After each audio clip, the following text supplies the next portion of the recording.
The heat in the Arizona Territory in 1889 did not just sit on the skin, it burrowed into the bone. It was a heavy, dry weight, smelling of sagebrush and ancient dust. And, for Mara Whitlow, it felt entirely different from the damp, clinging humidity of the East Coast she had left behind. The stagecoach lurched violently to the left, the iron-rimmed wheels grinding against a submerged rock in the road. Before slamming back down with a force that rattled Mara's teeth, she did not cry out. She simply adjusted her hat, a modest thing with a slightly frayed ribbon, and pressed her gloved hands firmly against the worn leather of her travel trunk. That trunk was all she had. Inside, beneath layers of sensible cotton dresses and a few books on arithmetic and grammar, lay a leather pouch containing a letter and a deed. The paper was yellowed, the ink fading, but it was the only promise of a future she had left. Coyote Bend, the driver shouted from above, his voice cracking through the layer of red dust that seemed to coat the entire world. Last stop for the godforsaken? Mara looked out the small, grime-streaked window. Coyote Bend was not a town that welcomed visitors. It was a town that tolerated them. It was a collection of wooden structures seemingly huddled together for protection against the vast emptiness of the desert. There was a small church with a peeling white cross, a livery stable that smelled of manure and hot iron, a saloon from which the sound of a piano clinked disjointedly, and a sheriff's office that looked more like a fortress than a place of law. She was 38 years old. In the circles of Boston society, she had fled. 38 was not just an age. It was a verdict. It meant she was invisible. It meant she was past the age of romance, past the age of usefulness, and certainly past the age of adventure.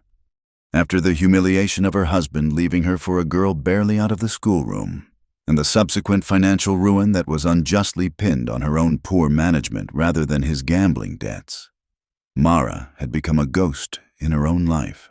But ghosts do not travel 2,000 miles across a continent. Ghosts do not carry deeds to land that everyone said was worthless. The coach groaned to a halt in front of the station. Mara waited for the dust to settle before she opened the door. Her joints popped as she stepped down, her boots sinking an inch into the reddish earth. The air was thinner here, sharper. She took a breath and coughed. "Need a hand with that trunk, ma'am." The voice belonged to a man standing on the boardwalk, chewing on a matchstick. He looked her up and down, his eyes lingering on the gray streaks in her hair and the lines around her eyes. It was not a look of desire. It was a look of appraisal, the way one might look at a horse that had been ridden too hard and put away wet. "I can manage," Mara said, her voice steady. She gripped the handle of the trunk and hauled it down. It was heavy, but years of hauling bolts of fabric as a seamstress had given her arms a deceptive strength. The man chuckled and spat the matchstick into the dirt. "Suit yourself. Not many ladies your age come out this way alone. Unless they are running from something or running to a grave." Mara ignored him. She looked past him, toward the edge of the town where the buildings gave way to the scrubland. There, amidst the cracked earth and the relentless beige of the desert, stood a single thistle.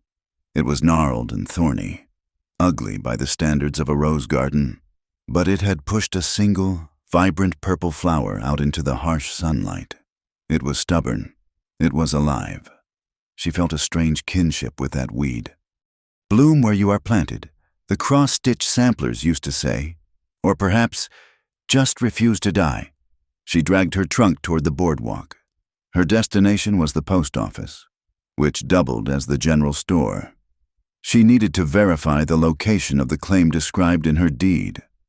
The letter from her late uncle had been vague, speaking of water that ran deep and land that only needed a gentle hand. As she walked, she noticed the eyes of the town upon her. Women in calico dresses paused in their sweeping to whisper. Men leaning against posts tipped their hats but did not smile. She was a stranger, and a woman past her prime without a ring on her finger was a disruption to the natural order. On the wall of the sheriff's office, a collection of paper fluttered in the hot breeze. Most were faded, but one was fresh. It was a warning, not a wanted poster for a bandit, but a notice regarding land seizures. by order of the territorial authority. It read, "All unverified claims subject to review by the Office of Clay Hargrove. Land Management." The name Hargrove sent a chill down her spine, though she did not know why. It was written in bold, aggressive block letters.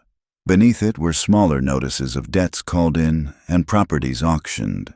It seemed this Clay Hargrove was a man who turned ink into fences. Mara pushed open the door to the general store. The interior was dim and smelled of coffee beans, leather, and sawdust. Her eyes took a moment to adjust. At the counter stood a man who seemed to suck the light out of the room, not because he was dark, but because he was so still. He was tall, with broad shoulders that strained the fabric of a faded blue shirt. His hair was black, thick, and tied back, revealing a face carved from the very sandstone of the landscape outside. He was Dine, Navajo. Mara knew this only from the illustrations in the penny dreadfuls she had confiscated from her students. Though those drawings had made such men look like monsters, this man was no monster. He was simply present.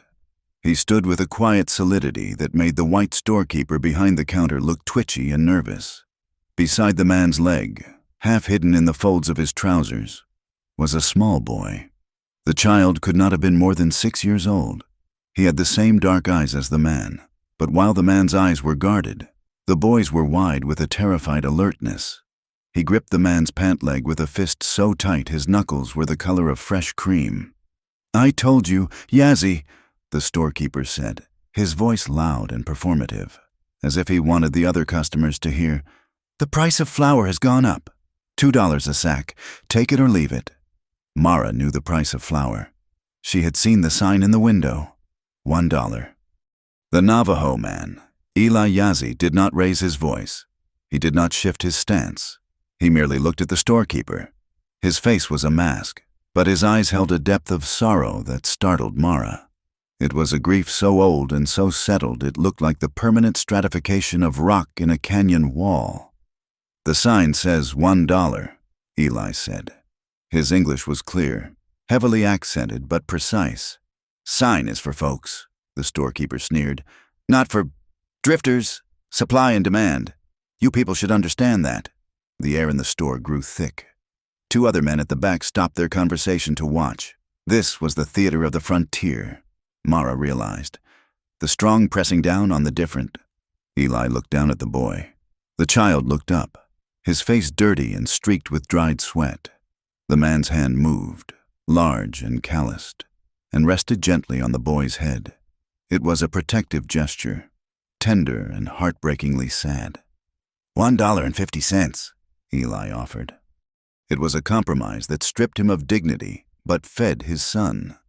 $2, the storekeeper insisted. Crossing his arms, Mara felt a heat rise in her chest that had nothing to do with the Arizona sun. It was the same heat she had felt when the school board dismissed her for her husband's infidelity. It was the heat of injustice. She stepped forward, her boots loud on the wooden floor.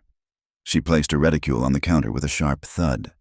"I will take a sack of flour, please," she said, her voice crisp with the elocution of a teacher who tolerated no nonsense. "At the posted price of $1. The storekeeper blinked, startled by her intervention. "Ma'am, I was just handling business with—" "I see the sign," Mara interrupted, pointing a gloved finger at the window. $1. I will purchase it. And since I am feeling generous, and this gentleman seems to have forgotten his wallet, I will purchase a second sack for him, at the same price. That is $2 total. Unless, of course, you wish for me to write to the territorial governor about the fluctuating prices in Coyote Bend. I am quite a prolific letter writer." It was a bluff. She had no influence with any governor, but she had the carriage of a woman who expected to be obeyed. The storekeeper turned red. He looked from Mara to Eli, then back to Mara. He muttered something under his breath, snatched the $2 silver Mara placed on the counter, and slammed 2 sacks of flour onto the wood. Mara slid 1 sack toward Eli. She did not smile. She did not want his gratitude. She simply wanted the balance of the world to be righted, if only for a moment. Eli Yazzie looked at the flour. Then he looked at her. His eyes were dark pools. There was no subservience in them, only a measuring silence. He did not say thank you. He did not smile. "You are new here," he said. It was a statement, not a question. "I am," Mara replied. "This is not a place for charity," he said quietly. "It was not charity," Mara said, meeting his gaze. "It was arithmetic. I dislike incorrect numbers." Eli studied her for a moment longer. He picked up the sack of flour with one hand, as if it weighed nothing. He looked down at the boy. "Haguni," he murmured to the child. "Let's go." The boy, Thomas, peeked out from behind his father's leg. He looked at Mara. For a second, his dark eyes locked onto hers. He did not smile, but he did not look away immediately. His gaze dropped to her hands, resting on the counter hands that were scarred from years of needle prick and scissor cuts. Then, he turned and followed his father out the door. Mara let out a breath she didn't know she had been holding. The storekeeper was glaring at her. "You shouldn't have done that," the man said. "Eli Yazzie don't need help, and he don't deserve it. He is a bad omen, that one. Walks around like he's carrying the dead on his back." "We all carry the dead, sir," Mara said softly. "Some of us just do it more quietly than others." She asked for her mail. There was nothing, just the silence of a life she had severed. She asked for directions to the clerk's office to register her presence. "Down the street, next to the bank," the storekeeper grunted. "Ask for Mr. Hargrove's agent, though I doubt they'll have much use for a schoolmarm out here. Land's harsh, breaks people." "I am not easily broken," Mara said, picking up her sack of flour. Outside, the wind had picked up.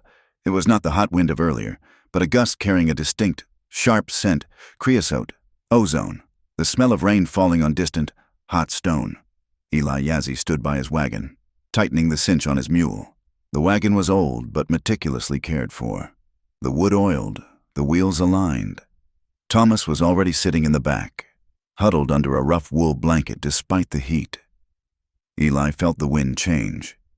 He knew this land better than he knew the lines on his own palms.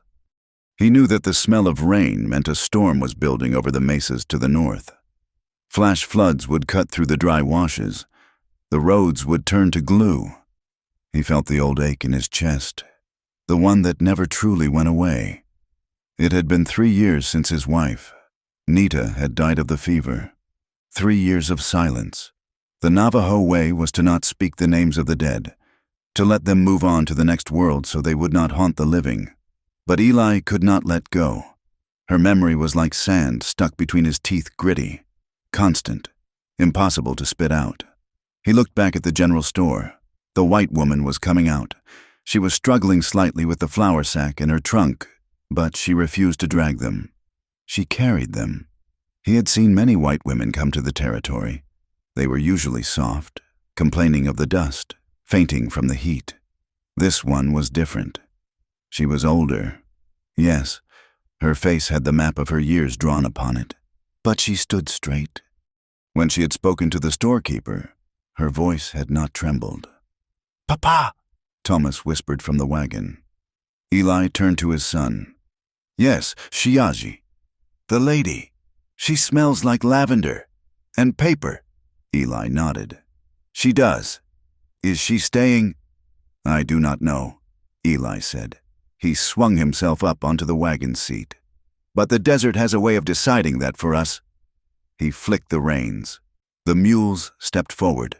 As they passed Mara, Eli did not stop, but he tipped the brim of his hat a barely perceptible motion. Mara watched the wagon roll away, the wheels kicking up small puffs of red dust. She saw the little boy watching her from the back of the wagon, his dark eyes solemn. She turned her attention to the town.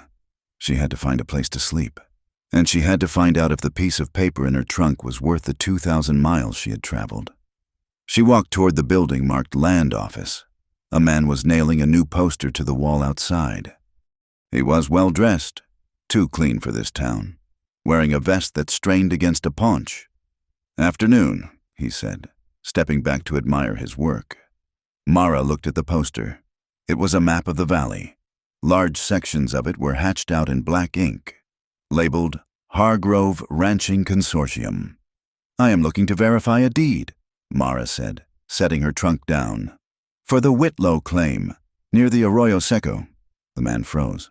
His smile didn't fade, but it changed. It became tight, predatory. He looked her over, dismissing her cheap dress and her age in one sweeping glance. "Whitlow," he said, chuckling. "My dear lady, that claim was abandoned years ago, reverted to the territory, and purchased, quite legally, by Mr. Hargrove just last month." Mara's heart hammered against her ribs. "That is impossible. I have the certificate. The taxes were paid by my uncle until his death." The man shrugged. "Paperwork gets lost out here. Ma'am, the desert eats everything." "If I were you, I would catch the next stagecoach east. This is no country for a woman alone, especially one past her blooming season." He tipped his hat and walked into the office, shutting the door firmly in her face. Mara stood there, the dust swirling around her skirts. The smell of rain was stronger now, a promise of violence in the air. She looked at the closed door, then down at her trunk. She could leave. She could take the $5 she had left and go somewhere else. Fade away into a boarding house. Die quietly and politely as society expected. She looked toward the horizon, where the wagon of the Navajo man was just a speck against the purple mesas. She remembered the thistle, blooming in the cracked earth. "No," she whispered to the empty street. She picked up her trunk. She was Mara Whitlow. She had lost her husband, her home, and her reputation. She would not lose this. The wind howled, rattling the sign above her head. It sounded like a warning, or perhaps a challenge. Far out on the trail, Eli Yazzie felt the first drop of rain hit his cheek. It was cold. He urged the mules faster. The storm was coming. And in Coyote Bend, he had a feeling the storm had already arrived, wearing a gray dress and carrying a sack of flour.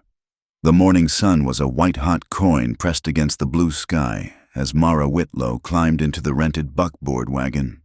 She had spent 5 of her precious remaining dollars to hire Mr. Abernathy, a man whose skin looked like cured tobacco leaf and whose conversation consisted almost entirely of grunts, to take her out to the Arroyo Seco. The land agent's dismissal had only hardened her resolve. She needed to see the earth that her uncle had promised her. She needed to know if she was fighting for a future or merely a patch of dust. They were 3 miles out of Coyote Bend, the town a shimmering heat haze behind them, when the silence of the desert was shattered. It did not begin with a shout, but with the sharp, cracking sound of a rifle shot that echoed off the canyon walls like a whip crack. The lead horse screamed, rearing up and twisting in the harness. The buckboard lurched violently, throwing Mara against the wooden side rail. "Get down, mister!" Abernathy roared, his lethargy vanishing instantly. He hauled on the reins, fighting the panicked animals. Another shot whizzed past, splintering the wood of the seat mere inches from Mara's head. Dust exploded around them as 3 riders crested the ridge to their right. They wore long dusters and bandanas pulled up over their faces. They were not drifting cowboys. They moved with the coordinated aggression of predators. The buckboard hit a depression in the road and tipped. Mara was thrown clear, landing hard in a cluster of sagebrush. The breath was knocked out of her, the world spinning in a kaleidoscope of blue sky and red dirt. She lay still, her heart hammering against her ribs like a trapped bird. Through the ringing in her ears, she heard shouting. The riders were circling the overturned wagon. "Mister." Abernathy was pinned beneath the wreckage, groaning. "Check the box! Check the box!" one of the riders yelled. His voice was muffled by the cloth, but thick with urgency. Mara pressed herself into the dirt, praying she looked like nothing more than a bundle of rags. She watched through the gaps in the brush as one of the riders dismounted. He was carrying a heavy leather saddlebag over his shoulder. As he ran toward the wagon, his boot caught on a hidden root. He stumbled, arms flailing, and the leather bag flew from his grip, sliding across the sand and coming to a stop just 3 feet from Mara's face. The man scrambled up, cursing, but before he could retrieve the bag, A new sound cut through the chaos. It was not a gunshot. It was a whistle, sharp, piercing, and eerily human. From the rocks above the road, a figure emerged. It was Eli Yazzie. He did not come charging down with guns blazing like the heroes in the dime novels. Instead, he stood high on a limestone outcropping, holding his rifle steady.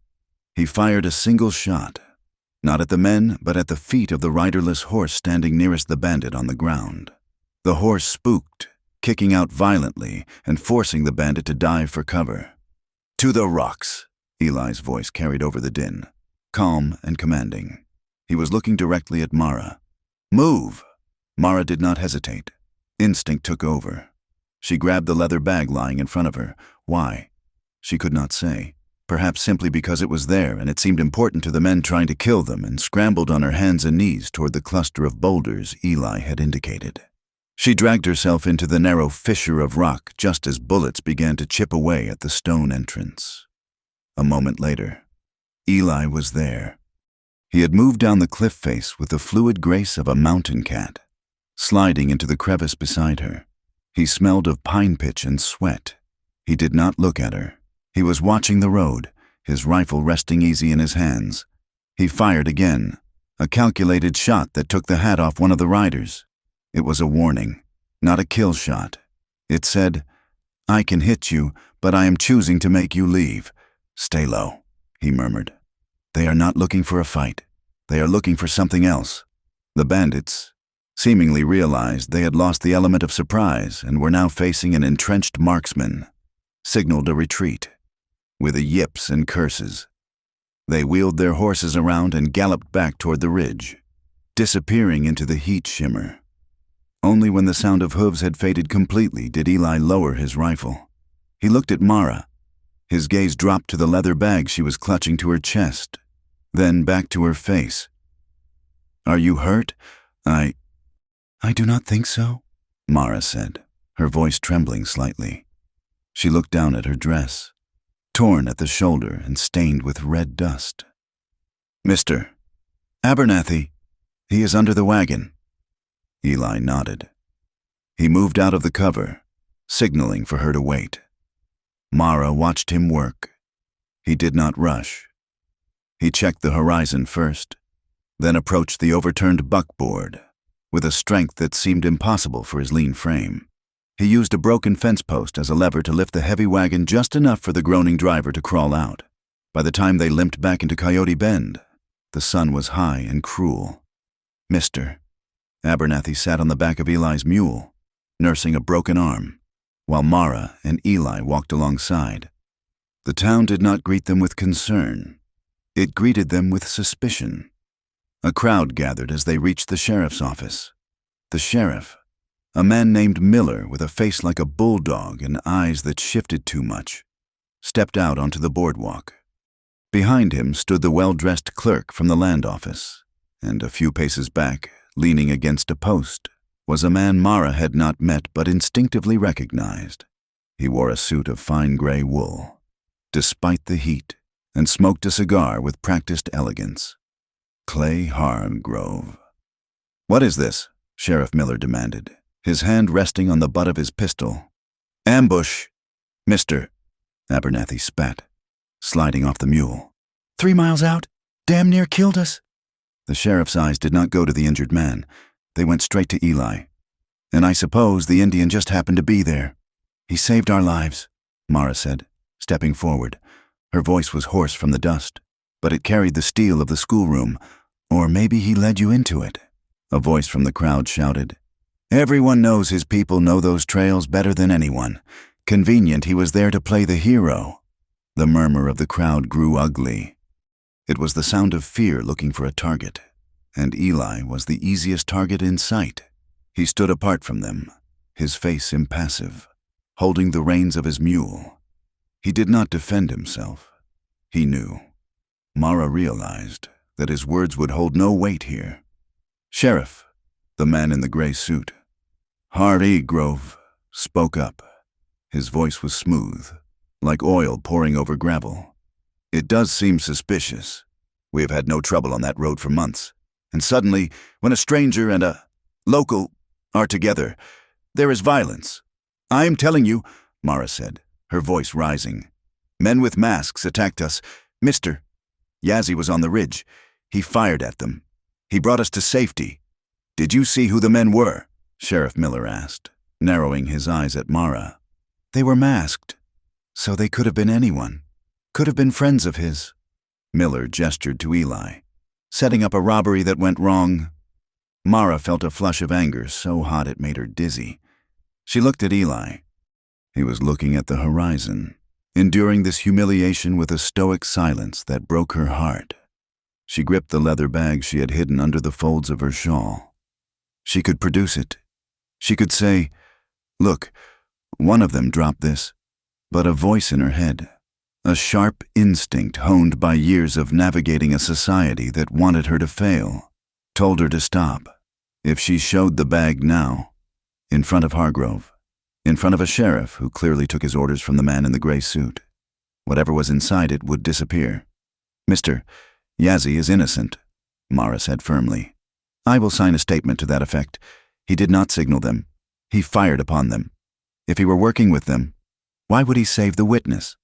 Hargrove took a long drag of his cigar. He studied Mara with cold, reptilian eyes. A witness can be very useful, Mrs. Whitlow, especially a witness who is confused by the heat and the trauma. I am not confused, Mara snapped. And it is Miss Whitlow. The sheriff looked at Hargrove, waiting for a cue. Hargrove gave a barely perceptible shrug. All right, clear out, the sheriff grumbled to the crowd. Yazzie, you watch your step. I do not want you lurking around the roads. Next time, I might not be so generous. The crowd dispersed slowly, disappointment evident in their posture. They had wanted a hanging, or at least a beating. When the street was mostly empty, Eli turned to check his mule. Thomas, who had been hiding inside the livery stable during the commotion, ran out and wrapped his arms around his father's leg. Eli's hand went to the boy's head, a reflex of comfort. Mara approached them. She still clutched the hidden bag under her shawl. Mr. Yazzie, she began. Eli turned.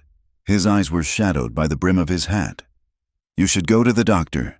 Get that cut on your arm cleaned. I wanted to thank you, she said, for what you did out there, and for standing there while they said those things. Eli looked at her. They say what they need to say to feel safe. It changes nothing. He adjusted the saddle on his mule.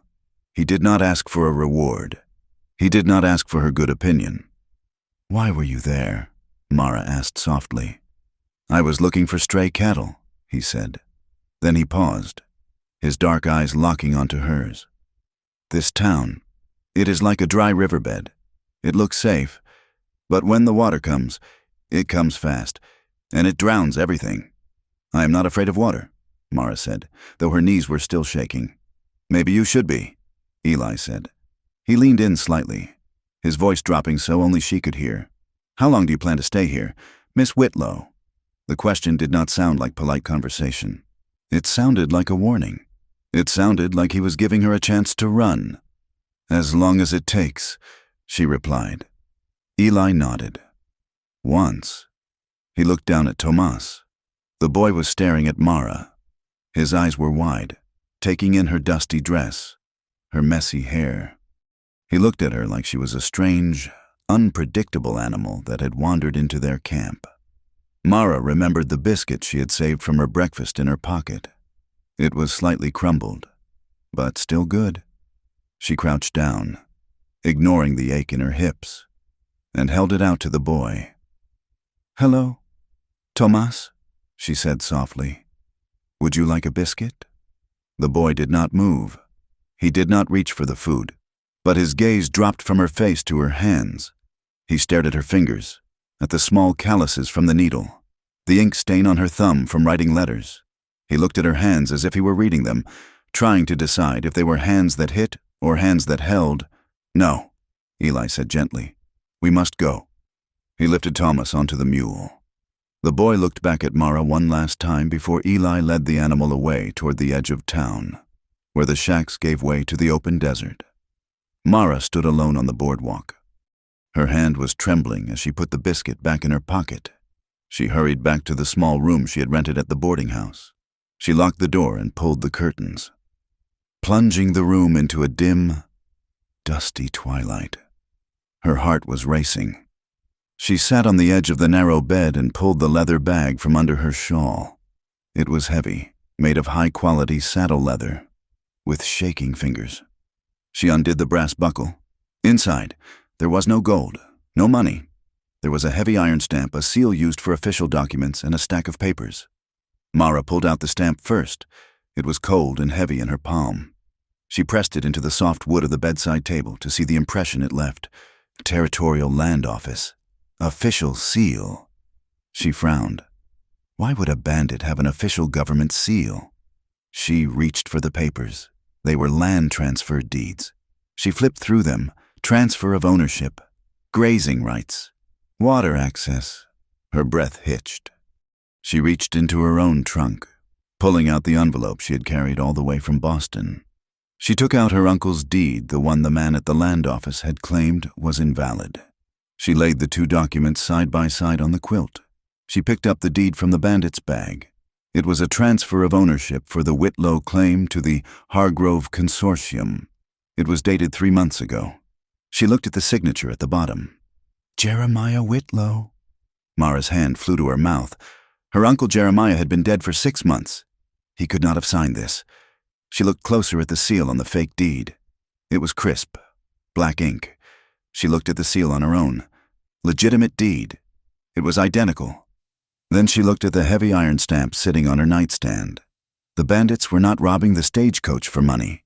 They were couriers, or enforcers. They were carrying the tools of theft, not guns, but the ability to rewrite the truth. Someone was forging deeds, backdating them, and using a stolen or replicated government seal to make it legal. And they were doing it to take her land. The realization washed over her like ice water. The ambush was not random. The man in the office, Hargrove's agent, had known exactly who she was. He knew she had the real paper. They are erasing me, she whispered to the empty room. She wasn't just an unwanted older woman in a harsh town. She was a loose end. She had walked into Coyote Bend hoping to start over, hoping to plant a garden and live out her days in peace. Instead, she had walked into a crime scene where the weapon was ink and the victim was her future. Eli's question echoed in her mind. How long do you plan to stay? Mara looked at the forged signature of her dead uncle. Her fear began to curdle into something else, something harder. She took the heavy iron seal and wrapped it in her best Sunday petticoat, shoving it deep into the bottom of her trunk. She hid the bandit's papers inside the lining of her winter coat. She walked to the small mirror above the wash basin. The woman staring back was dusty, her hair coming loose. Lines of exhaustion etched around her mouth, but her eyes were clear. I am staying, she said to her reflection. I am staying until the ink runs dry. Outside, the wind picked up again, rattling the window pane. It sounded like the desert was scratching at the glass, trying to get in. Or perhaps it was trying to tell her that the storm Eli had predicted was about to break. The bill arrived on a Tuesday, carried by the same junior clerk who had shut the door in Mara's face at the land office. He did not even have the courtesy to knock properly. He simply slid the envelope under the door of her room at the boarding house. Mara picked it off the floor. The paper was heavy. Expensive cream-laid bond that felt out of place against the rough wood of the floorboards. She broke the seal. To Miss Mara Whitlow. Reinvestigation fees and processing duties regarding the incident at Arroyo Seco. Itemized expenses for the sheriff's deployment $10. Administrative filing for witness statement $5. Temporary residency permit non-verified claim status $15. Total due immediately $30. Mara stared at the number. $30. It might as well have been $3,000. She had $4.60 in her reticule. This was not a bill. It was an eviction notice disguised as bureaucracy. It was Hargrove telling her, without ever showing his face, that the air in Coyote Bend was not free for her to breathe. She dressed with military precision, buttoning her high collar despite the stifling heat of the morning. She would not let them see her sweat. She went to the sheriff's office first. Sheriff Miller was cleaning his fingernails with a knife. He did not look up when she slammed the paper onto his desk. "This is extortion," Mara said, her voice steady but cold. "It is town ordinance." Miller grunted, blowing a speck of dirt from his knife. "You caused a ruckus. Ruckus costs money. You want to stay in Coyote Bend. You pay the fees, or you move on. I hear the stage to Santa Fe leaves at noon." "I am not leaving," Mara said. "And I will not pay for the privilege of being a victim of highway robbery." Miller finally looked up. His eyes were flat and hard. "Then you will be in a cell for vagrancy by sundown. Miss Whitlow, Mr. Hargrove is a patient man, but the law is the law." Mara walked out, her hands trembling with rage. She needed money. Fast. She made her way to the only dressmaker's shop in town, a place called the Gilded Thimble. It was a pretentious name for a shop that sold mostly sturdy calico and wool. But there was a silk dress in the window that caught Mara's eye. The stitching on the hem was sloppy, the tension in the thread too tight. She could fix that. She could make this shop the best in the territory. The bell chimed as she entered. The proprietress, a woman named Mrs. Higgins with hair dyed an unnatural shade of red, looked up from the counter. "I am looking for work," Mara said, skipping the pleasantries. "I am a seamstress. I was trained in Boston. I can do embroidery, lacework, and pattern drafting." "Mrs." Higgins looked Mara up and down. Her gaze lingered on the dust on Mara's hem and the lines around her mouth. She let out a short, sharp laugh. "Work, Mrs." Higgins repeated. "Here, I can improve your inventory," Mara said, gesturing to the dress in the window. "That silk bodice is puckering. I can reset it." "Mrs." Higgins leaned over the counter, her face twisting into a sneer. "Listen here. My customers are young ladies looking to catch a husband. They want to buy dreams. They do not want to be measured by a woman who looks like she has already lived through a nightmare." The word struck Mara like a physical blow. "You are too old for this trade, Mrs." Higgins continued, her voice loud enough for the browsing customers to hear. "Go wash dishes at the saloon. Or better yet, go back east to your grandchildren. A woman at your age, thinking she can start a career. You are too old to dream. Dear, you should just be looking for a soft place to land before the end." Mara stood frozen. The heat of the room seemed to spike. She felt the eyes of two young women on her, their whispers like the buzzing of flies. Too old, the refrain of her life. She turned and walked out, her spine rigid, but her eyes burning. She did not cry. She refused to cry. But as she stepped onto the boardwalk, the bright sunlight seemed to mock her. "Miss Whitlow!" The voice was low and resonant. Mara blinked, clearing her vision. Eli Yazzie stood by his wagon near the water trough. He was checking the hoof of his lead mule, but he was looking at her. He had heard. The door to the shop was open. He must have heard every word. Mara adjusted her shawl, trying to salvage her dignity. "Mr. Yazzie, good morning." Eli let go of the mule's hoof and wiped his hands on a rag. "You need work." "I need $30, Mara corrected, her voice brittle. "Apparently, that is the price of admission to your charming town." "I cannot pay $30, Eli said simply. "But I have a trade to offer." Mara looked at him. "A trade?" "I have a cabin. It is on my land, near the sheep pens. It was for my brother, before he moved north. It has a roof and a stove. You can stay there." "And what do you require in return?" Mara asked. Her guard instantly up. She knew what men usually wanted when they offered rooms to desperate women. Eli's eyes darkened, as if he heard her unvoiced suspicion. "I trade wool and turquoise. The contracts, they are in English. The letters from the buyers are in English. I can speak it, but the reading," he gestured vaguely. "The words twist on the page. I need someone to read the letters, to write the replies so they do not cheat me. And my son's clothes, they are falling apart." It was a practical offer, a business arrangement. "It is 5 miles out," Eli added, "far from the sheriff." far from the woman with the red hair. Mara looked at the dusty street, then at the notice board where Hargrove's name seemed to be everywhere. She looked at Eli. He stood comfortably in his silence, demanding nothing, offering a lifeline that looked suspiciously like respect. "I will need a lamp," Mara said, "and paper." "We have lamps," Eli said. The move was swift.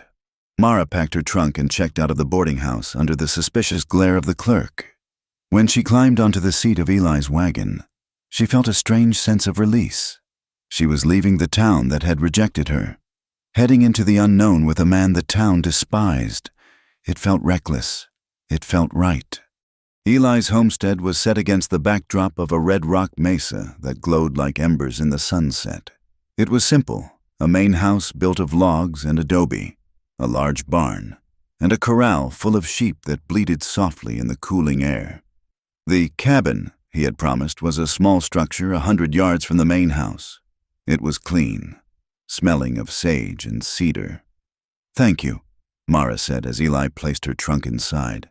He nodded and left her to settle in. The first few days established a rhythm. Mara would wake before dawn, the silence of the desert vast and heavy. She would find a pitcher of fresh water on her doorstep, the condensation cool against the dry air. Eli never knocked, never intruded. He simply ensured she had what she needed to survive. Her interactions with Tomas were tentative. The boy was a shadow, always watching from a distance, his eyes wide and guarded. He did not trust her. Why should he? She was another white face in a world that had not been kind to him. One afternoon, while Eli was out with the herd, Mara sat on the porch of her cabin, mending one of Eli's work shirts. Thomas was sitting in the dirt nearby, playing with a wooden horse. The toy was old, one leg splintered and held on by a strip of rawhide. As he played, the leg gave way completely. The horse collapsed. Thomas stared at it, his lower lip trembling, but he made no sound. He did not cry out for his father. He just held the broken pieces. Mara set down her needle. "May I see?" Thomas clutched the toy to his chest and shook his head. "I am a doctor for things made of wood and cloth," Mara said softly. She reached into her sewing basket and pulled out a spool of strong, waxed thread and a small strip of leather she had salvaged from an old boot. "I think I can make him run again." Thomas hesitated. He looked at the horse, then at Mara's hands. Slowly, he crept forward and placed the broken toy on her lap. Mara worked quickly. She removed the crude rawhide and used the leather strip to create a proper joint, stitching it firmly into place with the waxed thread. It was a temporary fix, but it was strong. She tested the leg. It held. "There," she said, handing it back. "He is ready to gallop." Thomas took the horse. He moved the leg back and forth. A tiny spark of wonder lit his dark eyes. He looked at Mara, and for the first time, the suspicion waned. "Thank you," he whispered. "You are welcome."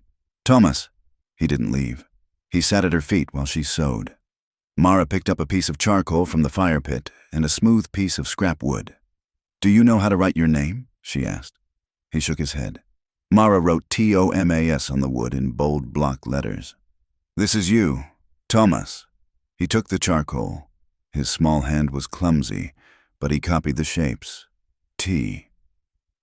O.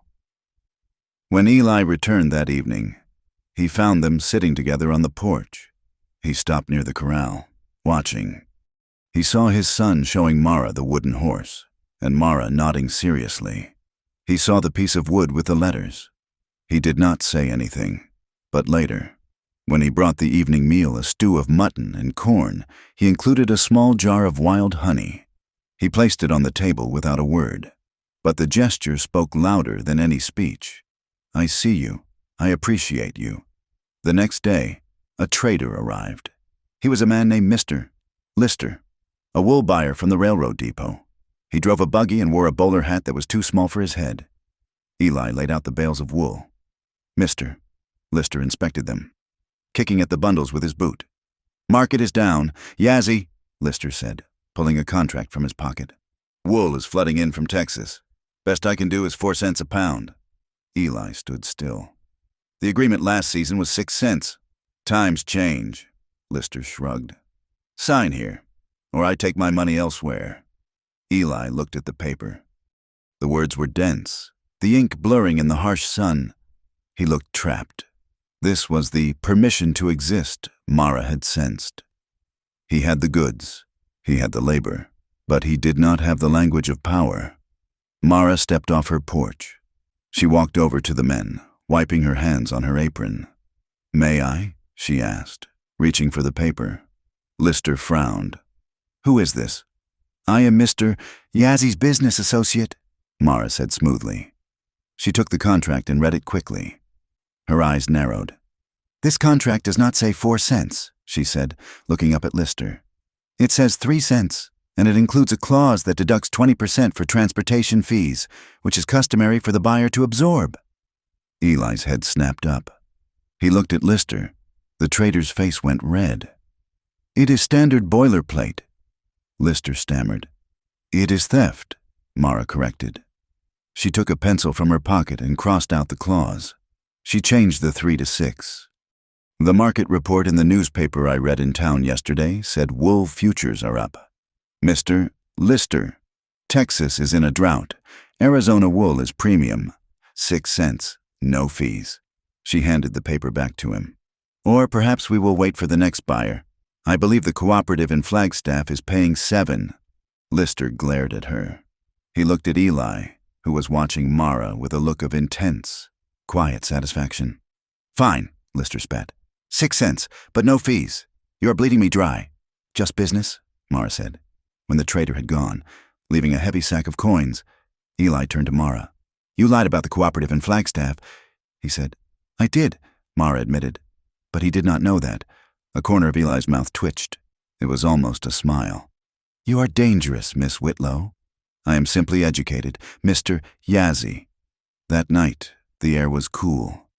They sat by the fire pit outside the main house. Thomas was asleep inside. The silence between them was no longer heavy. It was companionable. But Mara's mind was not at rest. Earlier that day, she had ridden into town to buy thread. She had stopped at the inn to deliver a mended quilt. The owner, a widow named Mrs. Gable, had been nervous. "You be careful out there with that Indian," Mrs. Gable had whispered. "And watch out for Hargrove. I saw him." "Saw him," Mara had pressed. "At the land office, the day before your uncle's deed was transferred. I was delivering lunch. I saw Hargrove hand a thick envelope to the clerk. Cash money, thick. And I heard him say, 'Make sure the old records disappear.' The confirmation had turned Mara's blood to ice. It was proof. But it was dangerous proof.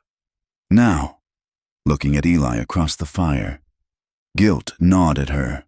She was hiding under his protection, eating his food, while she carried a secret that could bring Hargrove's wrath down on this peaceful homestead. If Hargrove knew she was here, investigating him, he wouldn't just hurt her. He would hurt Eli. He would hurt Tomas. "You are thinking loud thoughts," Eli said softly, breaking the silence. He was whittling a piece of cedar. "I should leave," Mara blurted out. I am a complication you do not need." Eli stopped whittling. He looked at her, the firelight dancing in his deep eyes. "You think you are the only one with complications? I bring trouble. Eli, Hargrove is already trouble. He has been trouble since he came here. He wants this valley. He wants the water rights." Eli gestured to the dark land around them. "He hates me because I have the best spring in the county, and I will not sell. You being here, it changes nothing, except that now I have someone who can read his lies." Mara looked down at her hands. "I do not want to see you hurt, or Thomas." "Thomas likes you," Eli said. "He showed me his horse. He said you have magic hands." Mara smiled faintly. "It was just thread." "It was care," Eli corrected. He tossed the wood shaving into the fire. The sparks rose up toward the Milky Way, which stretched across the sky like a spilled bucket of diamond dust. "My wife," Eli began, his voice dropping an octave. "Nita, she was soft, not weak. but soft like the moss near the river. It was the first time he had spoken her name.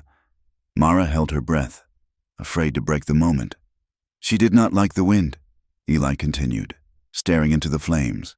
It scared her, but she loved the rain, even the storms. When the clouds would turn black and the thunder would shake the ground, she would stand on the porch and smile. He looked at Mara.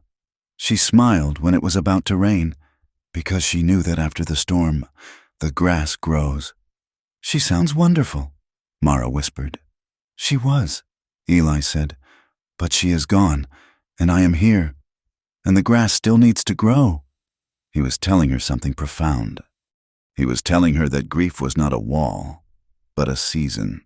He was telling her that he was not broken, just weathered, and he was telling her that she, too, could survive her own storm. "I will stay," Mara said, her voice firm. "For now." Eli nodded. He stood up and poured water from a kettle onto the fire. The steam hissed, smelling of ash and night. "Good," he said, "because I have more letters to read tomorrow." As Mara walked back to her cabin, the moon high and bright, she felt the weight of the secret deed in her trunk. She wasn't leaving. She was digging in. She would find a way to expose Hargrove, not just for herself, but for the man who watched the sky for rain and the boy who needed his horse to run. She was not too old to dream, and for the first time in a long time, the dream did not feel like a memory. It felt like a plan. The gossip in Coyote Bend did not spread like fire, it spread like sickness. It moved invisibly from the church pews to the saloon bar, infecting every conversation until the air itself seemed toxic. Mara felt the change when she rode into town 3 days later to deliver the finished letters for Eli. The silence that greeted her was not the usual indifference of the frontier. It was heavy with judgment. Women she had nodded to politely now crossed the street to avoid her, gathering their skirts as if Mara were carrying a plague. She entered the post office, her head held high. The clerk, a young man with acne scars who had previously been merely dismissive, now smirked openly. "No mail for you, Miss Whitlow," he said before she even reached the counter, "unless you are expecting another love letter from your employer." The men loitering near the stove chuckled. It was a low, ugly sound. "I am here to mail these business correspondences," Mara said, placing the stack of envelopes on the counter. "Please weigh them." "We heard about your business," a voice came from the door. It was Mrs. Higgins, the dressmaker. She stood framed by the sunlight, her face pinched with self-righteousness. "Living out there with a savage, a woman of your years. It is unnatural. They say you are using your experience to twist that man's mind, taking advantage of a widower's grief to secure a bed." Mara turned slowly. The accusation was absurd, yet it was crafted perfectly to destroy her, to paint her not as a victim of theft, but as a predator, a desperate aging woman preying on the marginalized. "My relationship with Mr. Yazzie is professional," Mara said, her voice shaking with suppressed rage. "Professional, Mrs." Higgins scoffed. "Is that what they call it in the East here? We have uglier names for it. You are a stain on this town. Mara Whitlow. You should leave before the Decency Committee decides to escort you out." Mara left the post office, her cheeks burning. The trap was set. Hargrove did not need to shoot her. He was using the town's prejudice to isolate her, to make her so radioactive that no one would listen when she finally spoke the truth about the land deeds. The situation escalated 2 days later. Eli had taken the wagon into town to pick up supplies: salt, coffee, and a new harness. He took Tomas with him, a rare treat for the boy. Mara had stayed behind to finish analyzing the documents she had hidden, but a sense of unease gnawed at her all morning. By noon, she saddled the mare Eli had lent her and rode out to meet them. She found them at the edge of town. Near the bridge that crossed the dry wash, the wagon was stopped. Sheriff Miller and 2 deputies blocked the road. A small crowd had gathered, watching with crossed arms. "I told you to unload the wagon. Yazzie!" The sheriff was shouting. "We have reports of contraband whiskey coming in from the reservation." "I have no whiskey," Eli said, his voice calm but tight as a bowstring. "Only salt and coffee. You can see—" "I will see when it is on the ground," Miller spat. He kicked a crate of coffee beans off the back of the wagon. It smashed open, spilling the precious dark beans into the red dust. Eli flinched, his hands clenching into fists at his sides. Then Mara saw Tomas. The boy was standing near the wheel, trembling. 3 town boys, older and rougher, were circling him. One of them, the blacksmith's son, shoved Thomas hard in the chest. "Go back to the rocks, runt," the boy jeered. "My PA says you don't even talk like a person." Thomas stumbled back, tripping over his own feet. He fell hard, scraping his hands. He did not cry, but his face crumpled in silent terror. Eli moved. It was a blur of motion. He stepped away from the sheriff and toward the boys. The sheer force of his presence sent the bullies scrambling back. He did not strike them. He simply placed himself between them and his son, a wall of pure, vibrating anger. "Touch him again," Eli said, his voice low and terrible, "and you will learn what a person sounds like when they break." "Is that a threat?" Sheriff Miller unholstered his gun, leveling it at Eli's back. "Are you threatening white children? Yazzie!" Mara kicked her mare into a gallop. She rode straight into the circle, pulling the reins hard so the horse reared slightly, scattering the crowd. "Put the gun down!" she screamed. She didn't sound like a schoolteacher then. She sounded like a fury. "Miss Whitlow," Miller sneered, though he lowered the barrel slightly. "Defending your pet." "I am defending a father and his child from a gang of thugs with badges," Mara retorted. She glared at the sheriff. "If you shoot him, you will have to shoot me, and unlike Mr. Yazzie, I have relatives in Boston who are lawyers." "Do you want that investigation?" "Sheriff, do you want federal marshals asking why you are harassing a peaceful trader?" It was a bluff her relatives in Boston had disowned her, but it was delivered with enough conviction to make Miller hesitate. Hargrove wanted this done quietly. A federal inquiry was not quiet. "Get out of here," Miller grunted, holstering his weapon. "Both of you, and take your trash with you." Eli lifted Tomas into the wagon. He did not look at the sheriff. He looked at Mara. His eyes were dark, burning with a mixture of rage and gratitude. He climbed onto the seat and snapped the reins. They rode in silence until the town was a speck behind them. The sun was setting, painting the sky in violent shades of violet and bruised orange. When they reached the homestead, Eli carried a sleeping Tomas into the house. Mara went to the cabin, her heart still racing. She lit the lamp and spread the papers out on her small table. The anger she felt had clarified her mind. She looked at the forged deed she had stolen from the bandit, and the valid deed she had brought from the east. She looked at the map. Suddenly, the pieces clicked. Hargrove did not care about the grazing land. The Whitlow claim was rocky and poor for cattle, but looking at the topography, she traced the line of the Arroyo Seco. It ran directly through her uncle's claim before feeding into the valley where Hargrove's massive herd grazed. "The spring," she whispered. Her claim included the source, a deep, underground aquifer that fed the creek during the dry season. If Hargrove owned her land, he could dam the source. He could control the water for the entire valley. He wouldn't just be a rancher. He would be a king. He could starve out every other settler, including Eli, just by closing a sluice gate. She wasn't just fighting for a plot of dirt. She was holding the key to the valley's survival. A knock on the door frame startled her. Eli stood there. He had washed the dust from his face, but his eyes were still weary. "Thomas is asleep," he said. "Is he all right?" "He is quiet, more than usual." Eli leaned against the doorframe, looking out at the darkening desert. "I should have hit them. The sheriff, the boys. Every time I do not strike back, a part of me dies. If you had struck them, you would be dead," Mara said softly. "And Thomas would be alone." Eli turned to look at her. "You rode in front of a gun for us." "I did." "Why?" "Because you are innocent, and because—" Mara paused.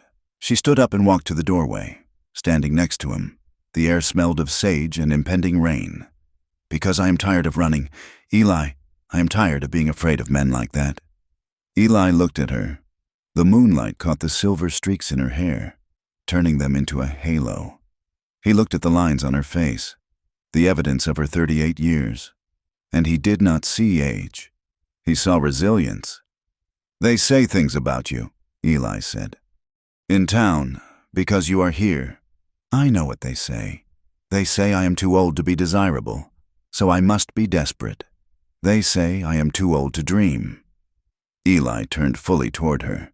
He took a step closer.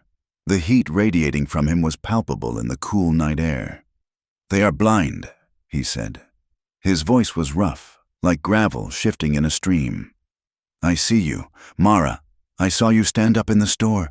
I saw you pull my son from the water of his own fear. I see you standing here now."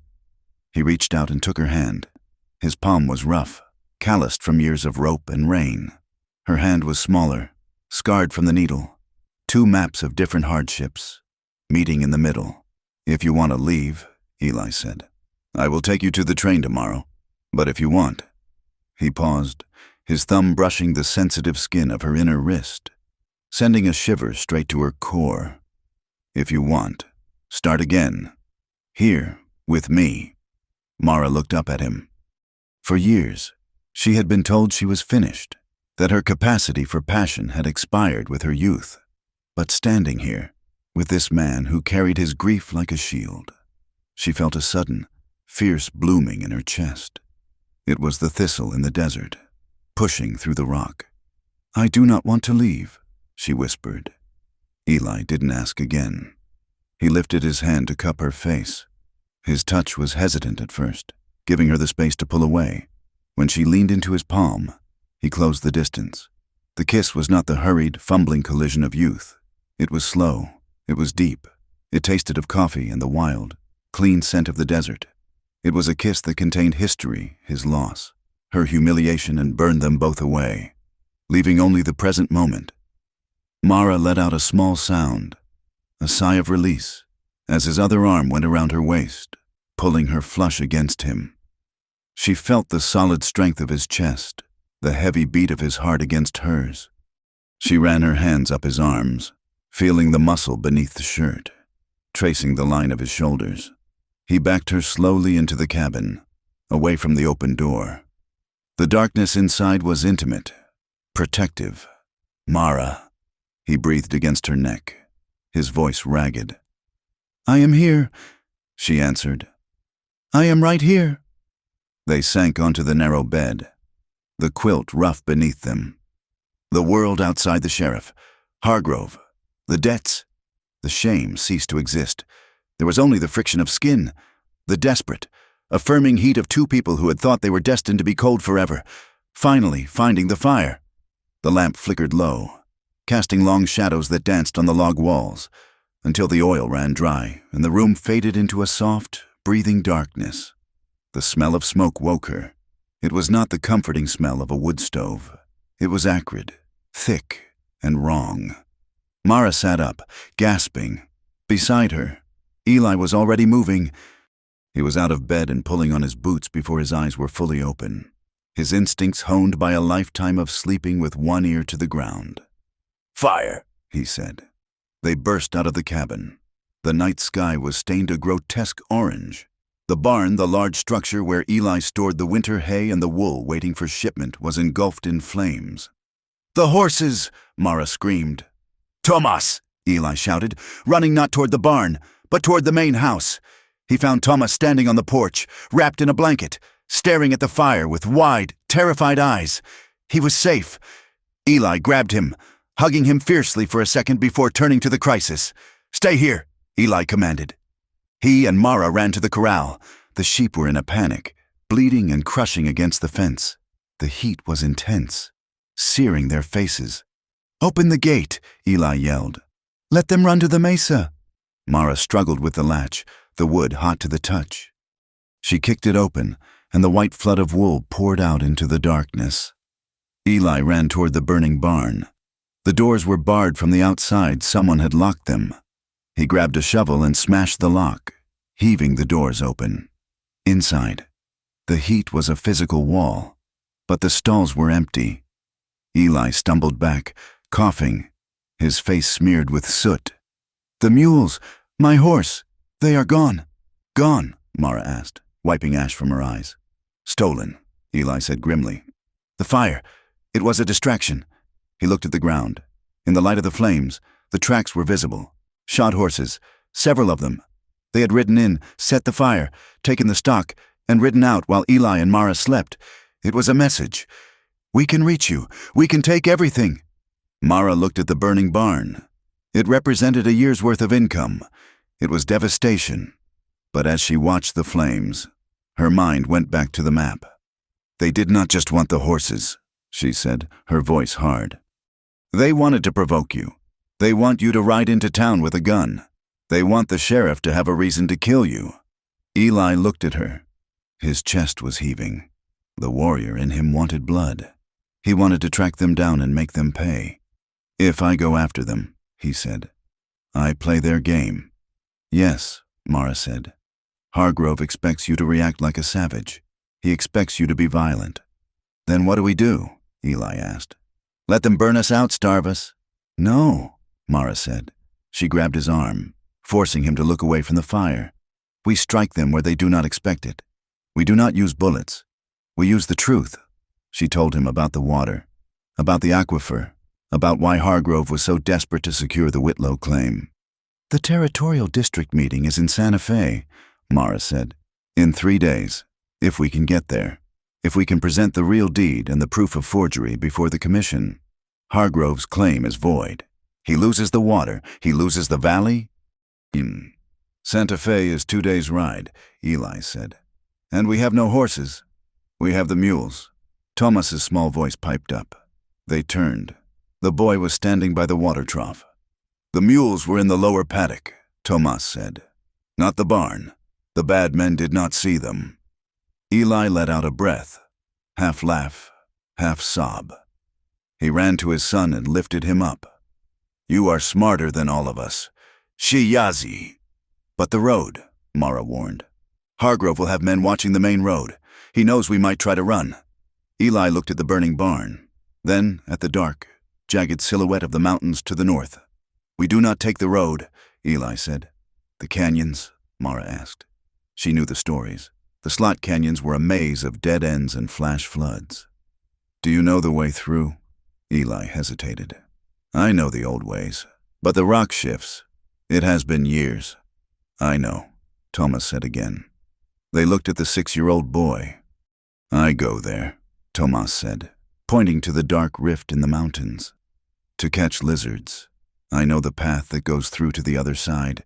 The goat path." Eli looked at his son.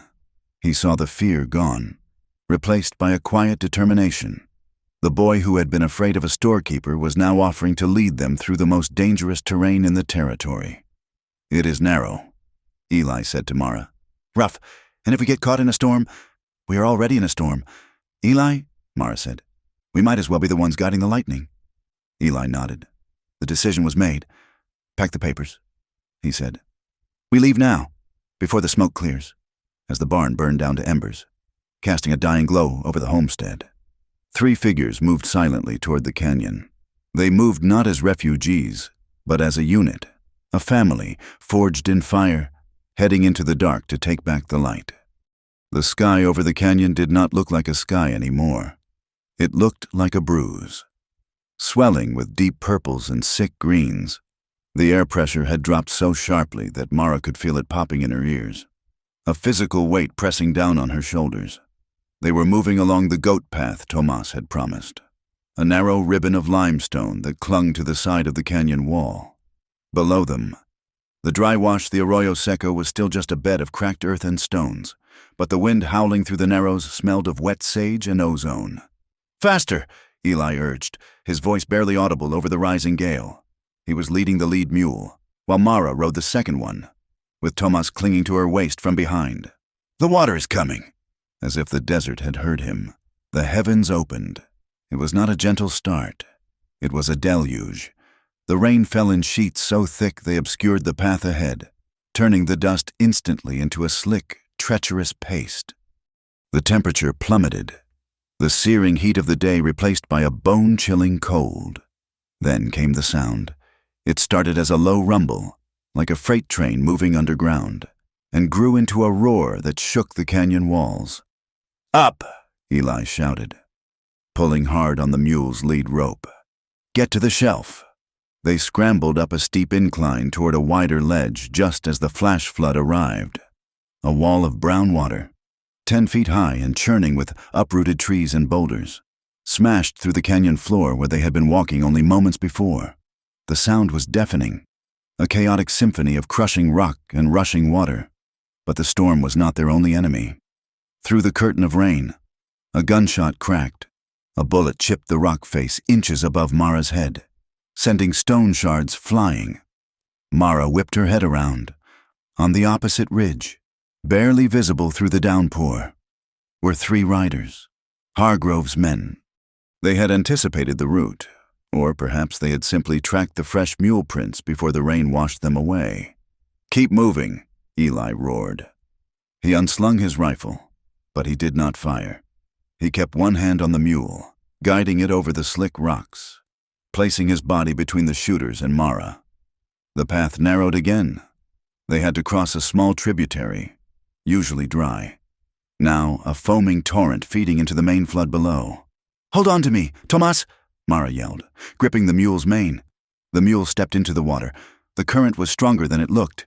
The animal stumbled, its hooves sliding on the smooth riverbed. "Papa!" Tomas screamed. The mule bucked, terrified by the thunder in the water. Mara fought for control, but the violent motion threw them sideways. Mara managed to keep her grip on the saddle, but Tomas, small and light, was flung backward. He hit the water with a splash that was instantly swallowed by the roar of the flood. "Tomas!" Eli screamed, a sound of pure, raw terror. The boy was being swept away, his small head bobbing in the brown froth, heading straight for the drop-off into the main canyon where the water churned like a grinder. Eli was 10 yards ahead. He spun around, raising his rifle as he saw one of Hargrove's men taking aim from the ridge. He had a clear shot. He could kill the man who was trying to kill them, but he looked at the water. He dropped the rifle. He dove. At the same moment, Mara had already thrown herself from the mule. She did not think about the cold, or the rocks, or the papers in her coat that held her future. She saw the child who had fixed his wooden horse with her.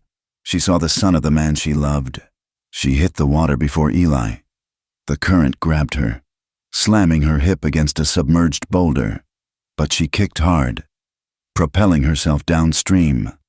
Thomas was flailing, his hands grasping at the slick air. She reached out, her fingers brushing his shirt.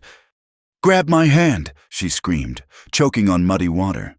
Thomas lunged, his small, cold hand locked onto her wrist. Mara dug her boots into the riverbed, fighting the crushing weight of the water. It was trying to take them both.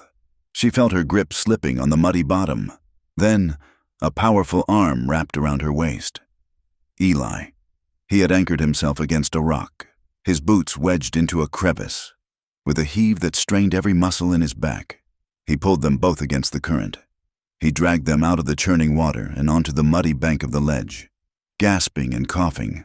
Above them, the pursuers fired again, but the storm had become their shield. The visibility was zero, and the tributary had swollen so wide that the men on the other side could not cross. They were cut off. Eli did not look at the men. He pulled Tomas into his chest, burying his face in the boy's wet hair. He checked Mara, his hands shaking as he touched her shoulder. "You jumped," he said, his voice ragged. "He is family." Mara coughed, spitting out grit. She looked at Eli, shivering in the freezing rain. "We do not leave family." Eli looked at her, and in that moment, amidst the mud and the danger, the last wall around his heart crumbled. He nodded, a single, sharp motion. "The road to Santa Fe is 2 miles past this ridge," he said. "We walk." They arrived in Santa Fe 20 hours later. They looked like apparitions rising from the earth. Mara's dress was torn and stiff with dried mud. Eli had lost his hat, his hair plastered to his skull. Tomas was wrapped in a horse blanket they had found in an abandoned shed, but they did not stop to rest. They walked straight to the Territorial Administration Building, a grand structure of brick and glass that seemed to mock their disarray. The district meeting was already in session. Mara pushed past the protesting clerk at the double doors. "I am a claimant," she announced, her voice hoarse but projecting with the authority of a woman who had taught classrooms of unruly boys. The doors swung open.